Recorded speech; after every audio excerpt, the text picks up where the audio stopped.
Our Lady of Guadalupe appeared in Mexico in 1530 to Juan Diego in a really touching, very touching scene. If you ever heard the story, there's a short recounting of it in the handbook on Guadalupe, written by an Indian, and as an Indian at that time, really beautiful story of how Our Lady Diego, who Our Lady calls the humblest of my children. Imagine that, the humblest of her children, kind of like Moses, the meekest man on earth. Juan Diego, the humblest of Mary's children. I don't know what that would be like, but so he's going to, he's a Catholic. I guess he converted at some point in his earlier life, and then he's going to, he's traveling, I guess, miles to the city and to study the faith. And on his way, he passes this hill, Tepeyac Hill, and hears this beautiful music, beautiful singing. Sounds like birds, but it's heavenly music, and he's amazed at it, and he's looking up the hill to see where it's coming from. And then the music all stops, the singing stops, and he hears this voice say, "Juan, my dearest son, Juan Diego." And he climbs up the hill to find out who's calling his name, and says, see this beautiful, very beautiful woman who he calls a queen when he addresses her, and everything's shining, all the cactus plants and all the kinds of plants that are in Mexico, everything shines like rubies, and everything's like an earthly paradise there around the woman.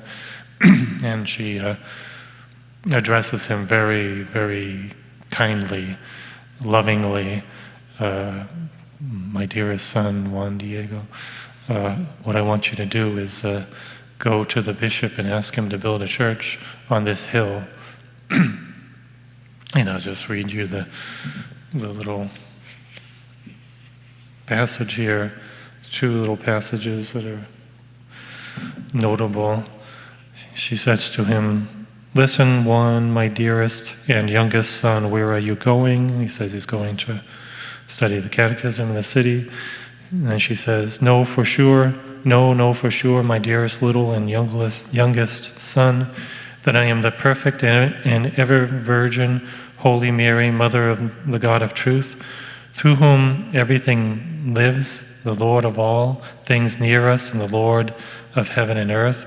I want very much to have a little house built here for me, in which I will show him, I will exalt him, and make him manifest.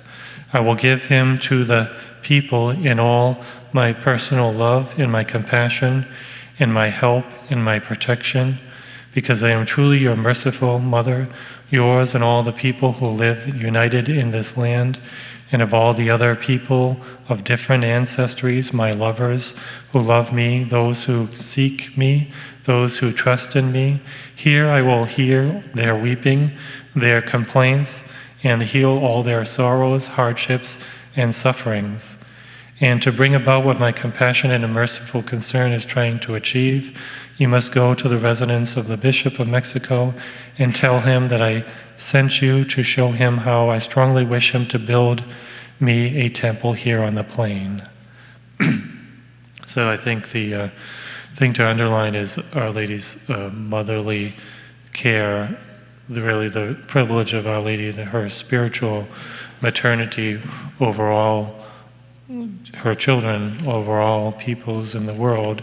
And this church, she's going to show her motherly care through this church, people who come to her asking for her help and expressing all their needs and sorrows and hardships and sufferings, and she will heal them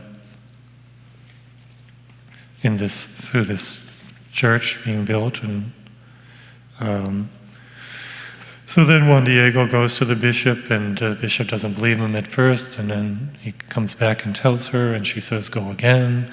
I want you to go, not some more distinguished person," who he said, "I'm not significant enough, so why don't you get someone else? She says, no, I want you to go. So he goes again, and the bishop says, I need a miracle. So in order to believe, so then he goes back home, and his uncle is almost dying, and the next day he goes to get a priest and he tries to avoid her. He goes around the hill, tries to avoid her so that he's not detained, so he can get a priest to come and give him the last sacraments. And she comes to meet him and says, what are you doing? Why are you avoiding me?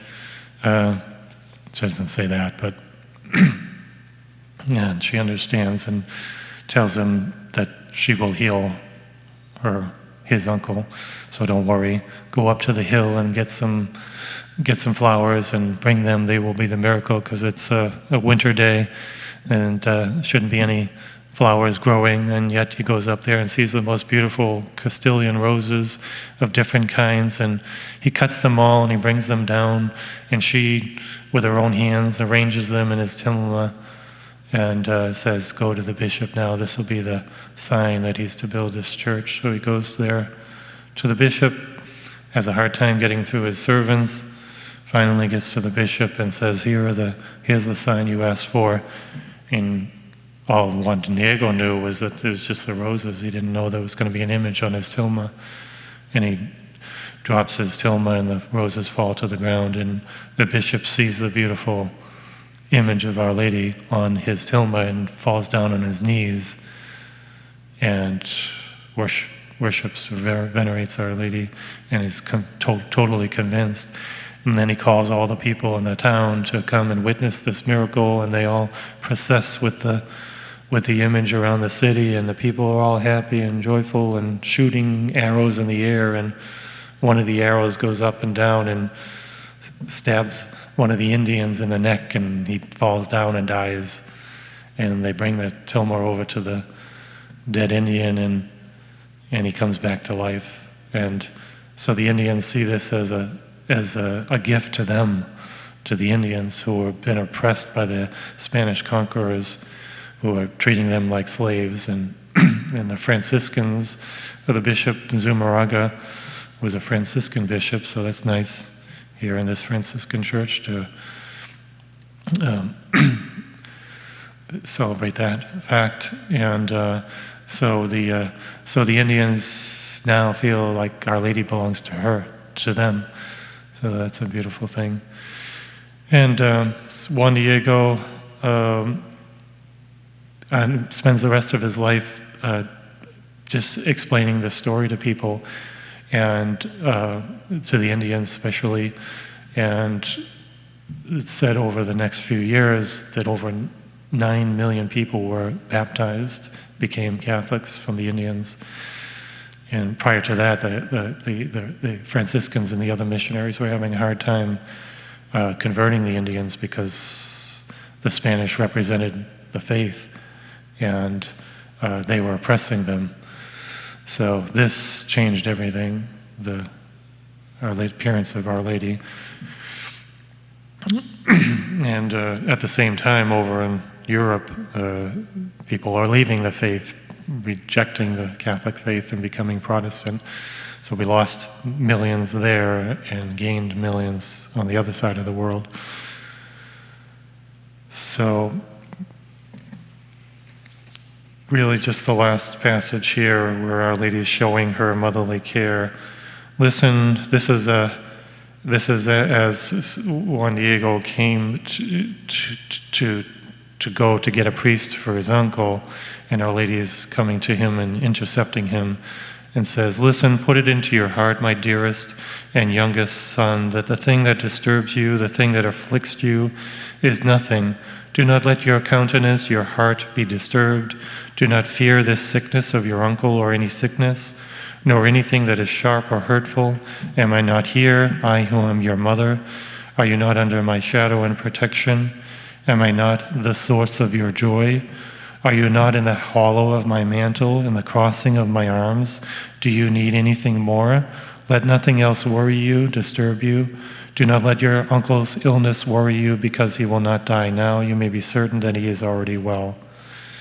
So here the motherly care and how Our Lady's in control.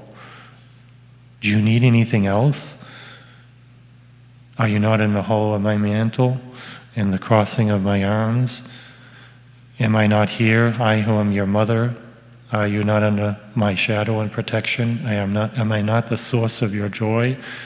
She's kind of saying a lot there because she knows she has this motherly authority over all of creation, over all of God's children.